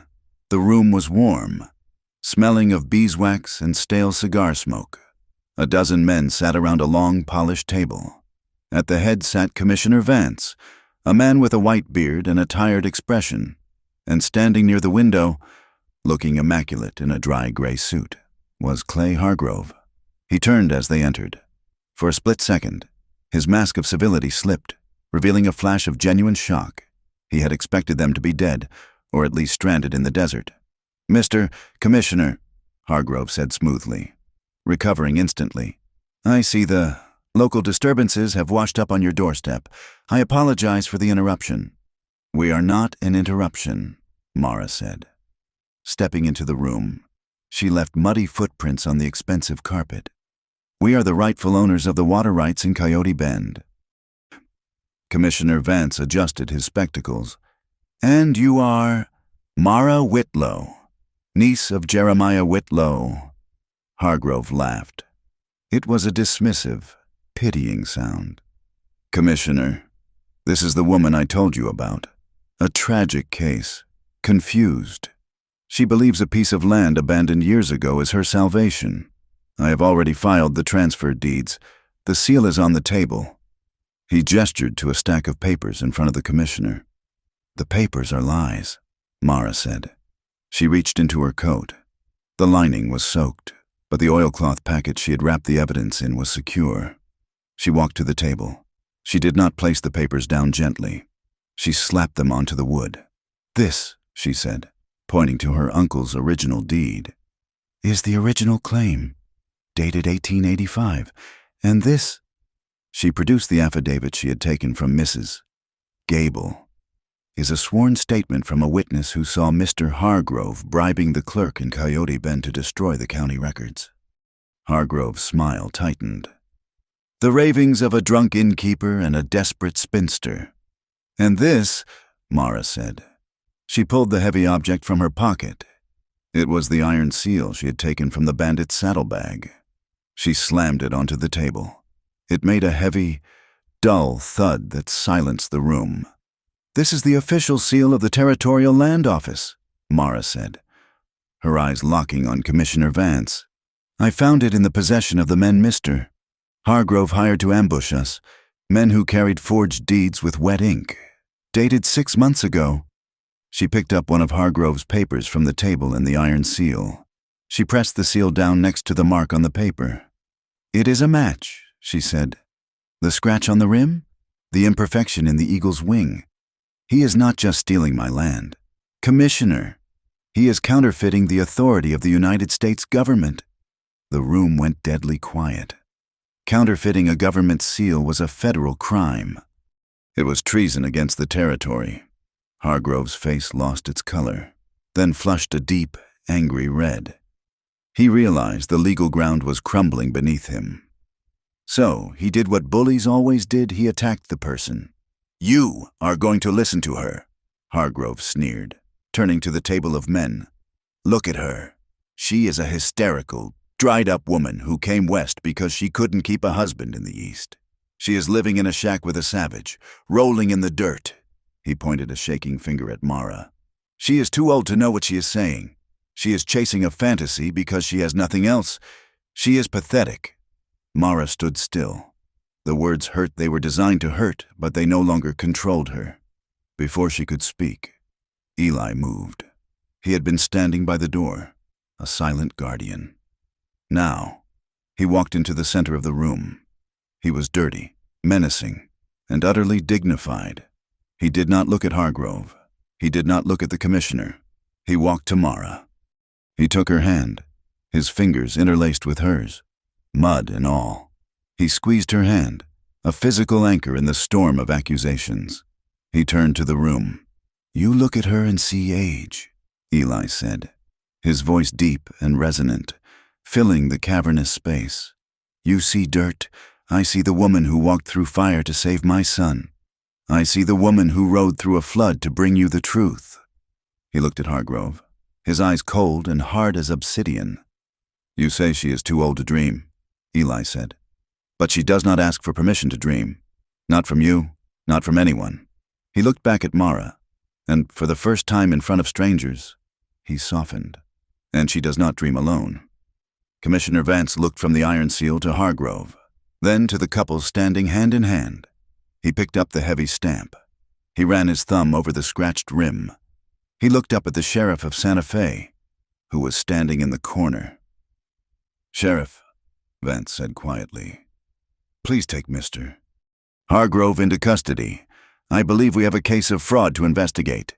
Now wait a minute, Hargrove shouted, backing away. You cannot do this. I own this valley. You own nothing, Mara said. Not the water, and certainly not us. The sheriff moved forward. Hargrove tried to shove past him, but two deputies blocked the exit. As he was wrestled out of the room, shouting threats and obscenities, the heavy Iron Seal rolled off the table where Vance had set it down. It hit the floor with a clang and rolled, wobbling, until it fell onto its side in a puddle of mud that had dripped from Eli's boots. The symbol of Hargrove's power lay there, face down in the dirt, useless. Mara let out a breath she felt she had been holding for weeks. Her knees buckled slightly, the adrenaline fading to leave pure exhaustion. Eli caught her. He didn't let her fall. It is done, he whispered into her hair. Mara looked at the seal in the mud, then up at Eli. Yes, she said, it is done. Outside, the storm had passed. The clouds were breaking, and a shaft of pure, clean sunlight pierced through the window, illuminating the dust motes dancing in the air. Thomas, who had been watching from the doorway, ran to them. He buried his face in Mara's skirt.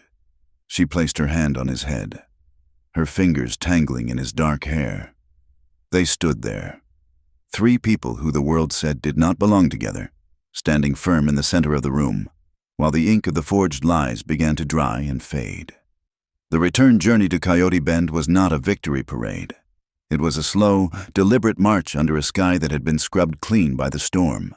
The federal marshal, a man of few words named Marshal Dillon, rode in the lead, with a sullen and handcuffed Clay Hargrove tied to the saddle of a packhorse behind him.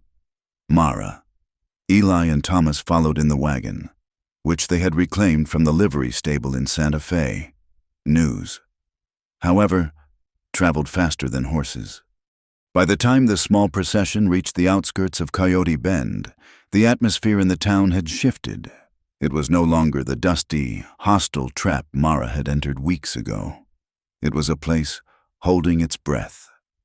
As they passed the sheriff's office, the door burst open. Sheriff Miller, looking pale and sweating despite the cool breeze, stepped out. He took one look at the marshal and the shackled Hargrove, and his hand twitched toward his gun belt before falling limply to his side. He knew the game was over, but not everyone was ready to surrender.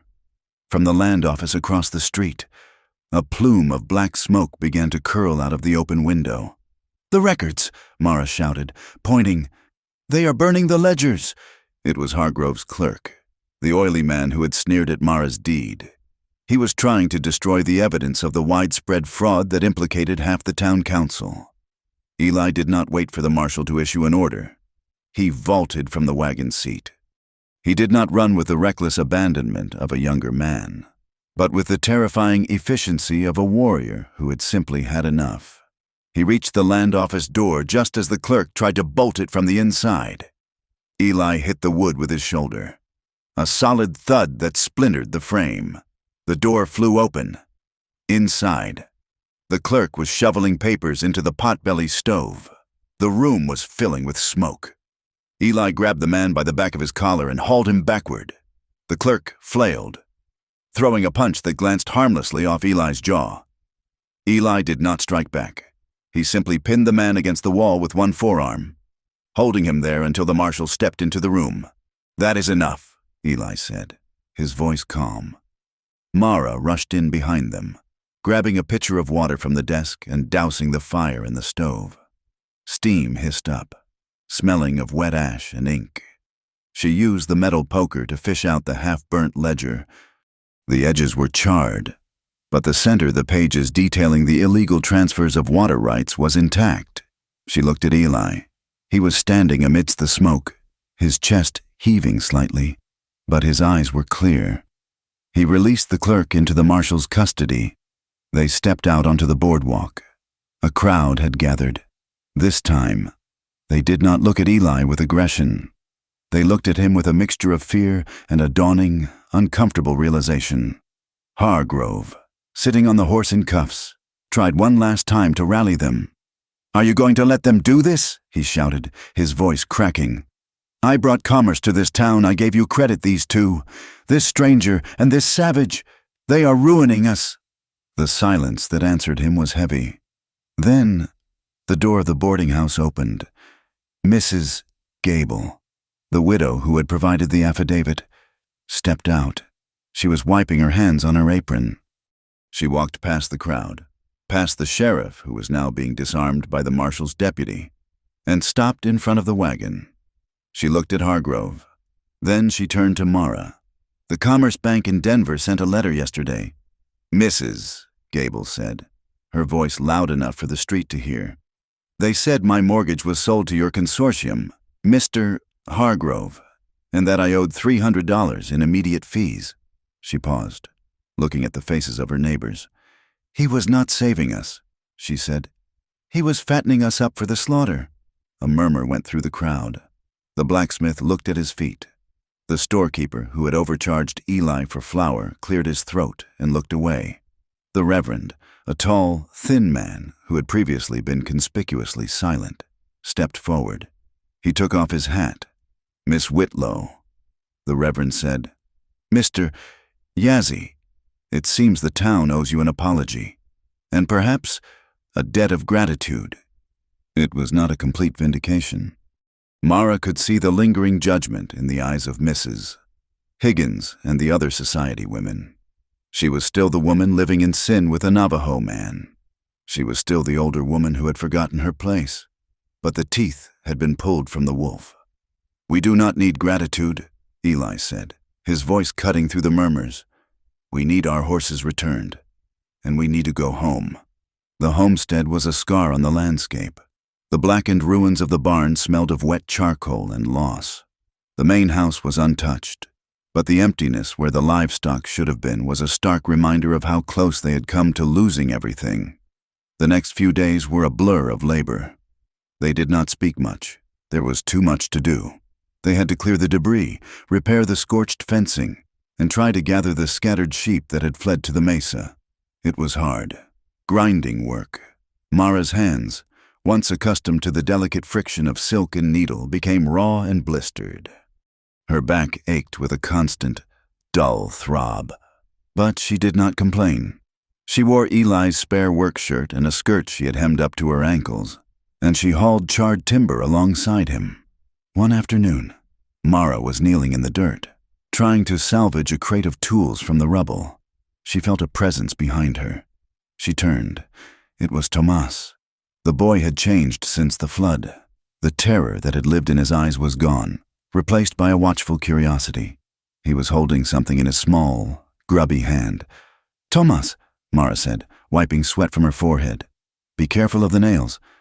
Tomas stepped closer. He reached out and opened his hand. In his palm lay a piece of turquoise. It was rough, unpolished, but the color was a startling, vibrant blue, the color of the desert sky at noon.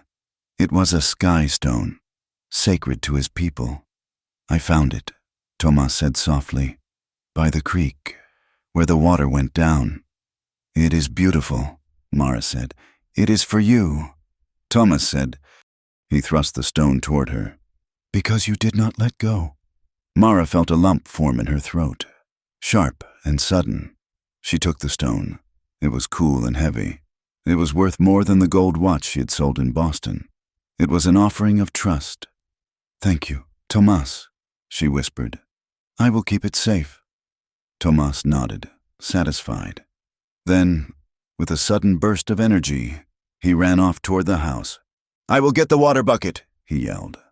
Mara watched him go. She closed her hand over the stone, feeling its jagged edges press into her skin. She was not just a guest here anymore.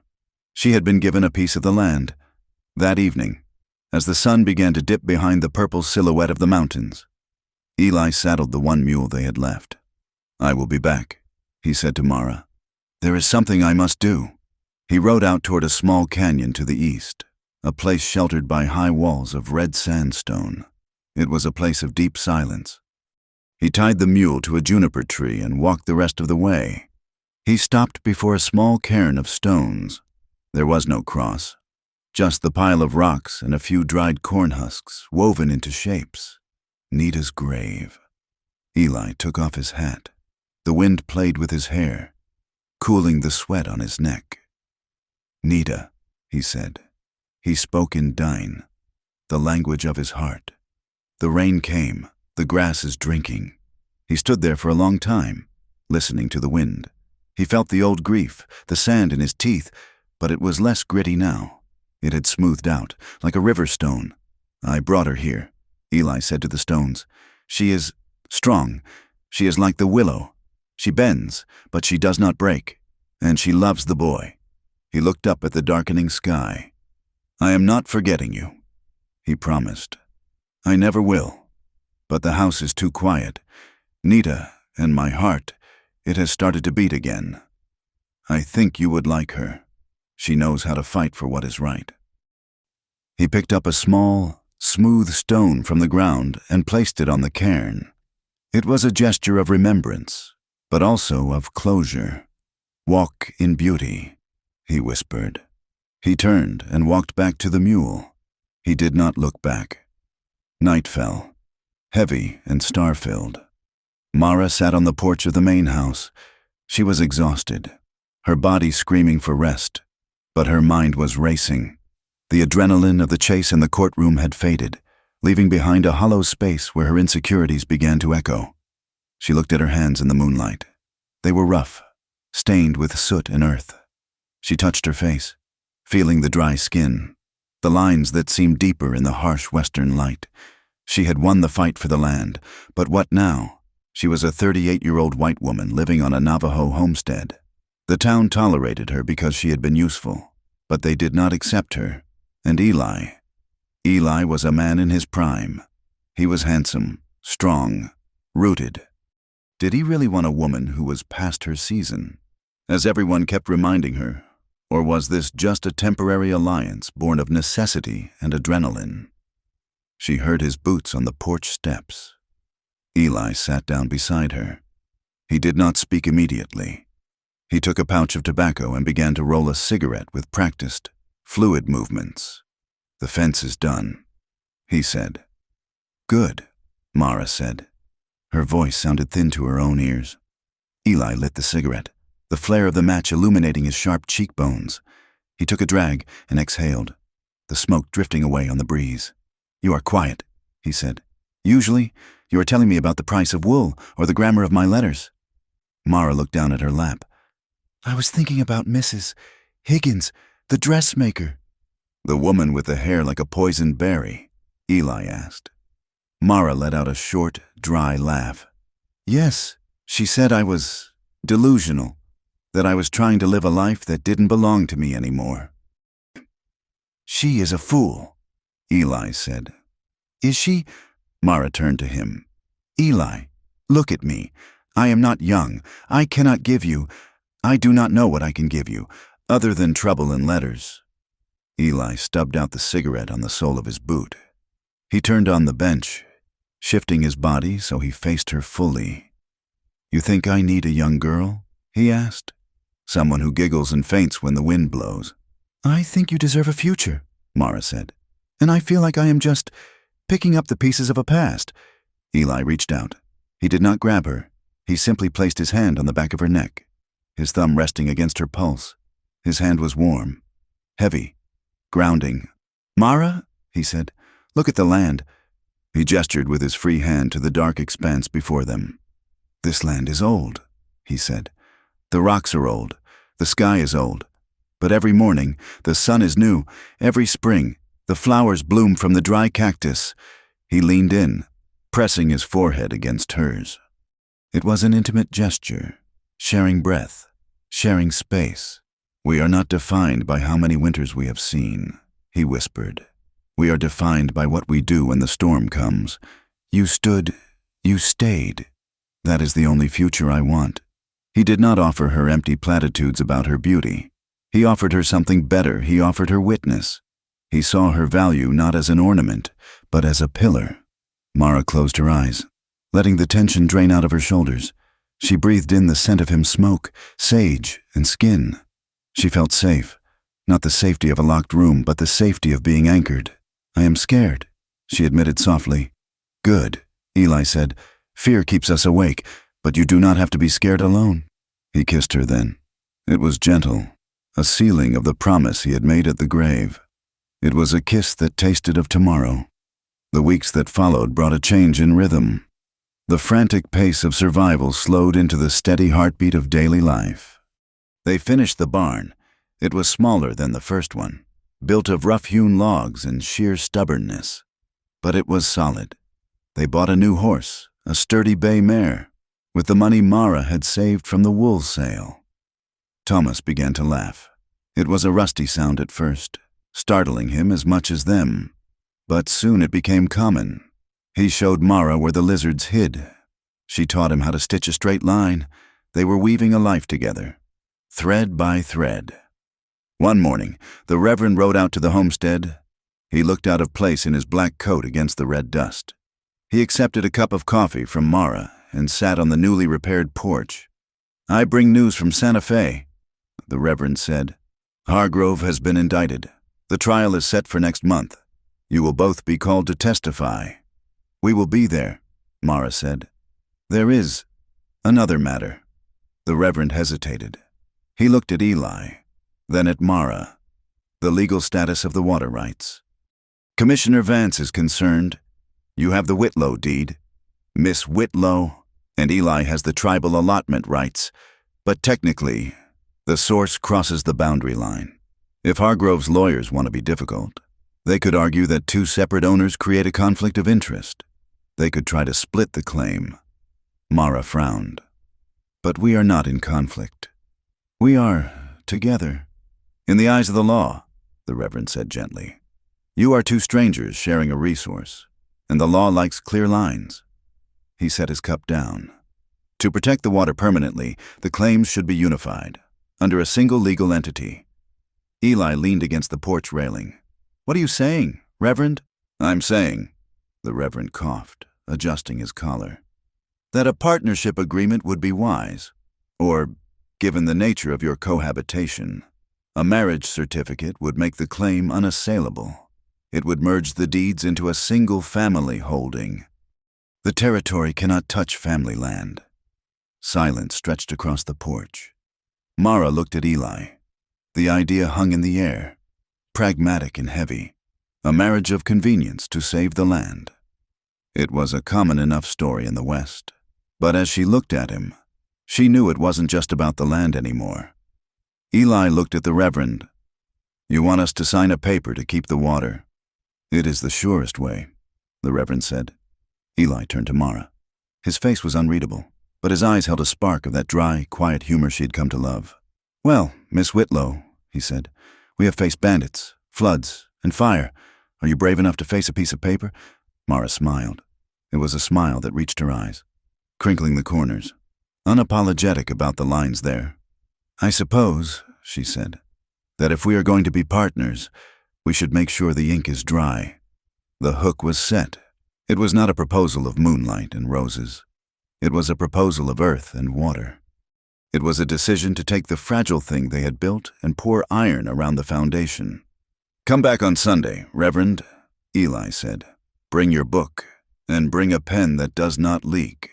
The Reverend smiled, put on his hat, and rode away. Mara and Eli stood on the porch, watching the dust settle. Thomas ran past them, chasing a butterfly, his laughter ringing clear in the morning air. "Sunday," Mara said. That gives me 3 days to make a dress. You do not need a new dress, Eli said. I am a seamstress. Eli, she retorted, nudging him with her shoulder. I have a reputation to uphold, and besides, every bride deserves something new, even a bride who is 80 years old. You are not 80, Eli said, pulling her close. You are just right. The water in the creek bubbled softly in the distance, a sound of life continuing, of endurance. They had survived the fall. Now, they just had to live. The signing of the papers took place on a Saturday, a day when the dust in Coyote Bend seemed to settle under a sky of piercing, relentless blue. The office of the Territorial Commissioner had been scrubbed clean of the soot from the clerk's failed attempt to burn the evidence, but the smell of charred paper still lingered faintly, a ghost of the fraud that had almost choked the valley. Mara sat at the heavy oak table. The document before her was thick, the edges sharp. It was the unified deed, a legal instrument that bound the Whitlow claim and the Yazzie tribal allotment into a single, indivisible entity. It secured the water rights not just for a season, but in perpetuity. Commissioner Vance dipped his pen into the inkwell and held it out to her. With this signature, Miss Whitlow, the commissioner said, his voice grave. You will hold the keys to the entire valley. The water source is yours. You have the legal right to dam it, to divert it, or to charge the downstream ranches, including the remnants of the Hargrove Consortium, for every bucket they draw. The room was quiet. Sheriff Miller stood by the door, his hat in his hands, looking at the floor. Mrs. Higgins and a few other town elders were watching through the front window, their faces pressed against the glass like anxious children. They knew what this meant. They knew that if Mara chose, she could exact a terrible revenge. She could turn their fields to dust with a single stroke of a pen. She could punish them for every sneer, every whispered insult, every time they had called her old or useless. Mara looked at the pen. She looked at Eli, who stood beside her. He wore a clean white shirt, the collar stiff, and his dark hair was tied back with a new leather thong. He did not tell her what to do. He simply waited, his presence a solid wall against which she could lean. She took the pen. The nib scratched against the parchment as she signed her name, Mara Whitlow. She set the pen down. I will not charge for the water, Mara said clearly. The commissioner blinked. I beg your pardon. The water flows, Mara said, standing up and smoothing the skirts of the simple blue dress she had finished sewing only the night before. It belongs to the land. I will not dam it. I will not divert it. The downstream ranches may draw what they need for their livestock and their families, as long as they respect the boundaries of our land. The water is free. She turned to the window, meeting the eyes of the townspeople staring in. We are not Hargrove, she said, though she spoke to the room. We do not build our future by destroying our neighbors. Eli placed his hand on her shoulder. He squeezed it once, a silent message of pride that roared louder than any applause. A generous decision, the commissioner said, looking at her with a new respect, and an unusual one. It is a practical one, Mara replied. A fortress is lonely. Commissioner, a community is safer. The wedding was the following morning. It was not the grand affair that the young girls in Boston dreamed of. With orchestras and cathedrals, it was better. It took place on the homestead, beneath the sprawling branches of the ancient cottonwood tree that drank from the deep aquifer Mara had fought to save. The wind was blowing gently, rustling the leaves so they sounded like gentle applause. The Reverend stood with his Bible open. He looked tired but content. Mrs. Gable stood as a witness, wiping her eyes with a lace handkerchief. Even Sheriff Miller had ridden out, standing awkwardly by the fence, a silent peace offering. Mara wore the dress. It was a soft dove gray, not white, because she was not pretending to be an innocent girl untouched by the world. She was a woman who had lived, who had scars, and who wore them like silver embroidery. She had stitched a pattern of small thistles along the bodice, the stubborn flower that bloomed in the drought. Eli stood opposite her. He did not look like a man who was being tamed. He looked like a man who had finally found his home. He held her hands in his. His palms were rough, warm, and steady. "I do not have gold to give you," Eli said when the time came for the vows. He did not recite the standard lines from the book. He spoke from the chest. "I have this land, I have these hands, I have a roof that will keep the rain off your head, and a fire that I will keep lit." He looked into her eyes, ignoring the reverend, ignoring the world. "You once asked me how long you could stay." Eli continued, his voice dropping to a register that vibrated in Mara's bones. "Today I answer until the mountains wear down to sand. Tomorrow, we work again. But we work together." Mara felt a tear slip down her cheek. It was not a tear of sadness. It was the overflowing of a cup that had been empty for too long. "I take you, Eli Yazzie," she said, her voice clear and strong. "I take your past, and I take your future. I am not too old to dream, and I am not too afraid to love." The Reverend smiled. The rings. There were no gold bands. Instead, Eli reached into his pocket and pulled out 2 bands he had fashioned himself from braided leather and silver wire. He slid the smaller one onto Mara's finger. It fit perfectly.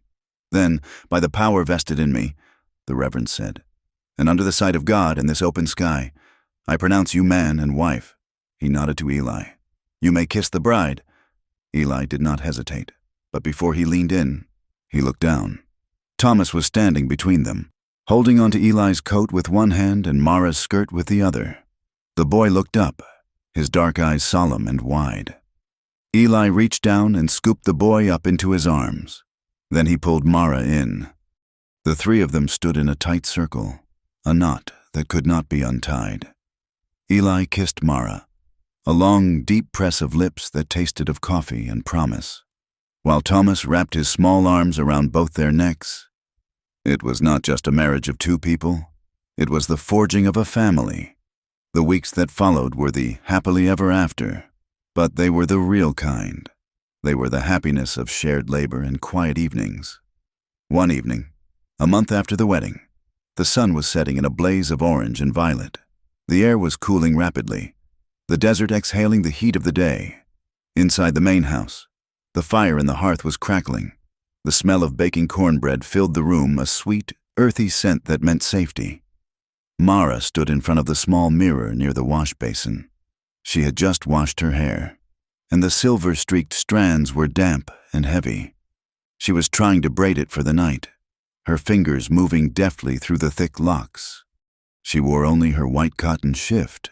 The firelight cast a soft, golden glow on her skin, softening the lines on her face, turning the scars on her hands into shadows. She heard the door open and close softly, the heavy thud of boots being removed. Then, the quiet pad of stockinged feet across the wooden floor. Eli came up behind her. He did not speak. He simply watched her in the mirror for a moment, his eyes dark and hungry, but with a patience that thrilled her more than any hurried lust. He reached out and took the braid from her hands. "Let me," he murmured. His fingers were large, but his touch was incredibly gentle. He unraveled the work she had done, letting her hair fall loose down her back. He ran his hands through it, massing the heavy weight of it against her neck. Mara leaned back against him, closing her eyes. She felt the solid wall of his chest against her back. She felt the heat of him seeping through the thin cotton of her shift. He wrapped his arms around her waist, pulling her flush against him. He buried his face in the curve of her neck, inhaling deeply. "You smell like rain," he whispered against her skin. "It is just soap," Mara whispered back, her breath hitching as he kissed the sensitive spot just below her ear. "It is rain," he insisted. "You brought the rain." He turned her around in his arms. The look in his eyes was raw and open. There was no hesitation, no shadow of his past grief. He looked at her not as a companion, not as a business partner, but as a woman he desired. "You are beautiful, Mara," he said. "I am 38, she said, a reflex of her old insecurity. "I have wrinkles." Eli traced the line of her jaw with his thumb. "You have life.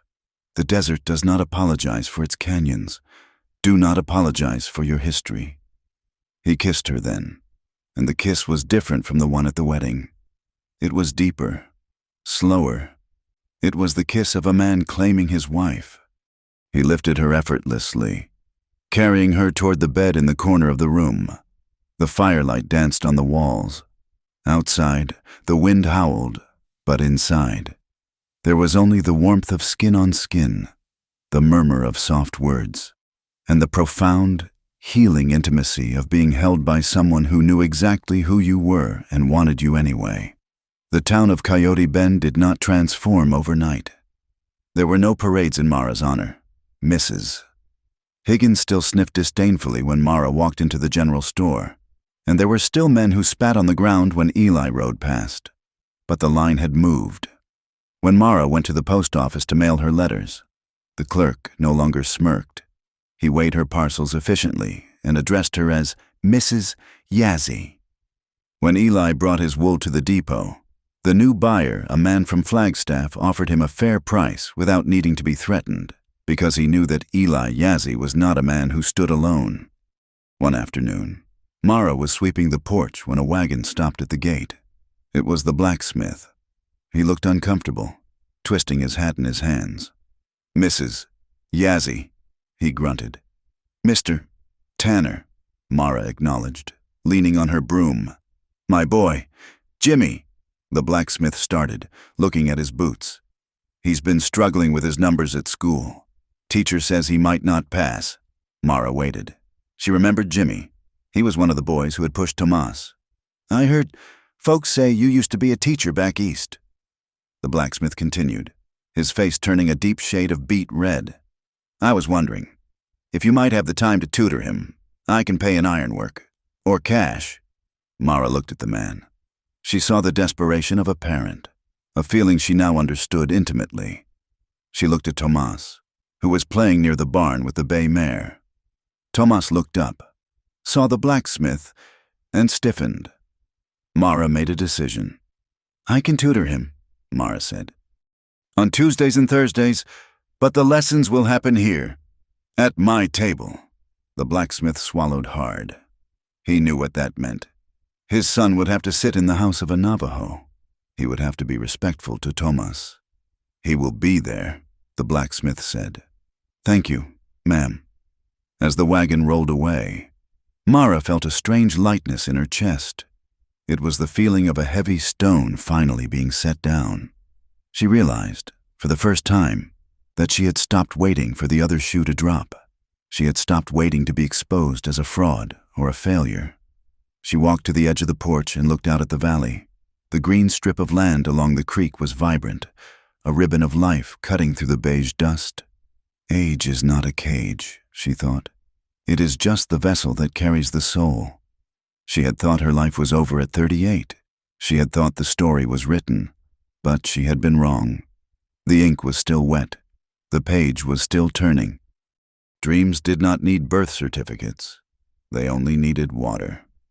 Later that week, Eli rode out to the high pasture. He checked the fences, his eyes scanning the horizon for strays. He stopped at the high point of the ridge, looking down at the homestead. From here, the house looked small, a tiny speck of civilization in the vast wilderness. But smoke was rising from the chimney, a thin gray line connecting the earth to the sky. He thought of Nita. The memory of her was still there, a quiet presence in the back of his mind. But it no longer hurt. It was like looking at an old scar, a reminder of a battle survived, not a wound that was still bleeding. He had thought that loving again would be a betrayal.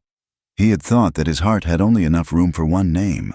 But as he watched Mara down in the garden, wearing his old hat and tending to the rows of corn, he realized the truth. Love was not a limited resource. It was like the spring. The more you drew from it, the more it flowed. I'm happy, Nita, he said to the wind. I hope you can see it.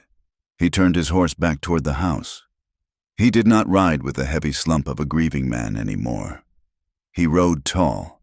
He had a wife to return to. He had a son who laughed. He had a life. Night settled over the valley. The coyotes began their song, yipping and howling at the rising moon. Inside the house, The lamp was turned low. Thomas was asleep in his small bed near the wall. One arm was thrown over his eyes, and in his other hand, he clutched the wooden horse Mara had fixed for him. The leather repair was still holding strong. Mara and Eli sat by the dying fire. They did not need to speak. Mara was mending a shirt, her needle flashing in the dim light. Eli was cleaning his rifle, the smell of oil mixing with the scent of the sagebrush Mara had hung to dry from the rafters. Outside, the creek bubbled. It was the end of the dry season, yet the water was still running. It flowed from the deep earth, steady and relentless. It moved over rocks, around bends, never stopping, never tiring. It was not a flash flood that destroyed everything in its path. It was a lifeline. It was a promise kept. Mara bit the thread and tied off a knot. She looked up and caught Eli watching her. "It is late," she said softly. "The sun comes early," Eli agreed. "Are you tired?" "No," Eli said. He stood up and held out his hand to her. "I'm just ready." Mara took his hand. She stood up, her joints popping slightly, a reminder of her years. But she did not wince. She smiled. She looked at Thomas, sleeping peacefully. She looked at the sturdy walls of the house they had defended. She looked at the man who held her hand as if she were the most precious thing in the territory. Sometimes, the right person walks in when you think it is too late. Sometimes, the curtain rises just when you think the play is over. But the West does not measure a life by the number of years written in a Bible. It measures a life by the courage it takes to stand up in the dust, to look at the empty horizon, and to say, "I will begin again." Mara squeezed Eli's hand. He squeezed back. Outside, the water flowed on, singing a song of the future into the dark. Thank you so much for listening to this story. I hope Mara and Eli's journey touched your heart as much as it did mine. I would love to know where you are tuning in from. Please leave a comment below and share your thoughts on the ending. If you enjoyed this tale, please consider subscribing to my channel, Wild West Tales. Hit that like button and give the video a hype so this story can reach even more listeners. Your support means the world to me. See you on the next trail.